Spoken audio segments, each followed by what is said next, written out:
On Living by Kerry Eagan is a book I read this week that kind of like a feature, and I really enjoyed this book. It really helped me become more aware of the elderly and the aging. Things we are sure of in life is being born, death, and taxes. And this book features 5 things that the dying want you to know. Kerry Eagan is a hospice chaplain, and she doesn't spend her time preaching or telling sermons to the elderly unless they really ask for it. What she really does is spend her time listening to what they have to say. I kind of like to read you a quote from her book that she starts out saying, "On Living isn't a book about dying.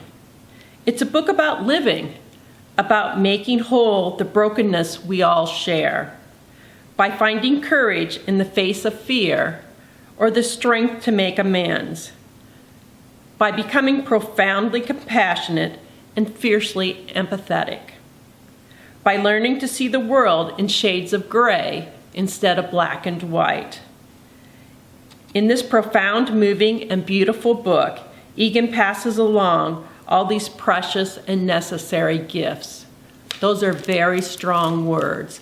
And as I find myself getting a little bit older, I see friends and family, who are getting up in their 80s and 90s.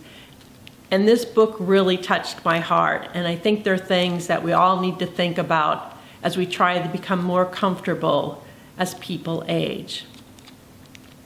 There are 5 things that dying people want you to know. Number 1, they want to be listened to. They have stories about their lives to tell. They want to feel important. And before they pass away, they want to share those stories with you and make sure that some of their heartfelt moments from their life they can share with you too. So listen to these stories. They may tell you these stories over and over again, but listen and try and listen for the true meaning of what they're trying to tell you. Number 2, they're starved for touch. Unfortunately, most people don't appreciate their bodies when we're younger, when we have the chance to dance, run, cycle, when we look in the mirror, in our teens, 20s, and 30s, we're always finding fault with our bodies and with ourselves.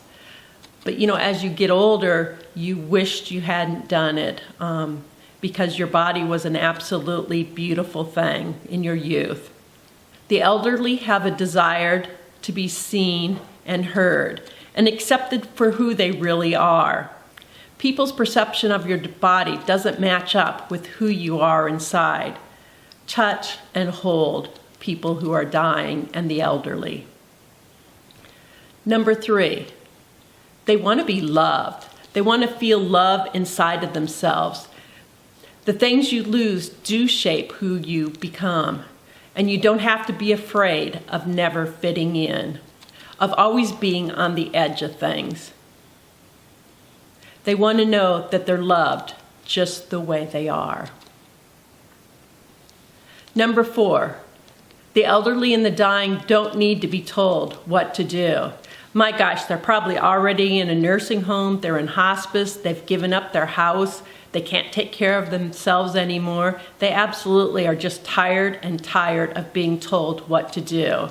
Maybe you and I, as a younger person, looking at themselves, see some of these things, but you know what? A lot of this stuff doesn't matter to them anymore. Ask them instead how you can be helpful and help them.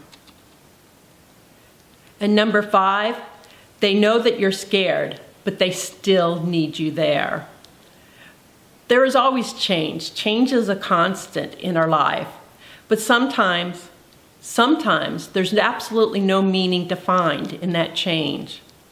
Sometimes in this world, there is pain so great that all you can do is just carry it with you and carry it with you for the rest of your life. There are 3 other sections in the book I'd like to briefly read to you that really touched home with me. The dying are just people like you and me who happen to be doing something we've never done before. To die is a verb, like to jump, to eat, or to laugh. It's something people do, not who they are inside. People don't somehow transform drastically into something else when they're dying. They're just doing something you haven't done yet. If there's any great difference between the people who know that they are dying and the rest of us, it's this. They know they're running out of time. They have more motivation to do the things they want to do and to become the person they want to become until their very last breath of air. But you don't have to wait until you're dying to do that. There's nothing stopping you from acting with the same urgency the dying feel. If you want to be someone who knows what the wind feels like on your skin when you're standing outside naked, by gosh, do it now, while you still can pull down your pants on your own. Do it now so that you can remember what it feels like when you can't do it anymore. Become who you want to be while you can enjoy it. Don't put off doing the work of becoming who you want to be. Waiting will not make it easier, and time is short. The clock is ticking away.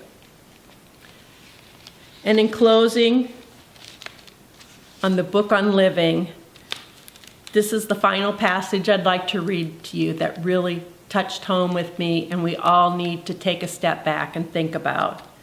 If life were like a novel and I could tie things up nicely with a bow, I would claim that it was Gloria who gave me my parting advice. But it wasn't. It was a little old Jewish lady who gave me a blessing every time we met. She fled Poland with her parents and brother in the 1930s and arrived in the United States 10 years later, alone. A woman whose story I haven't told here and will instead keep bundled in my heart with the hundreds of other stories. I'll leave you with it as she left me with it. Promise yourself, she said, that last time we met. Promise that you'll have a great life, no matter what happens. On living, promise yourself to have a great life and live that life.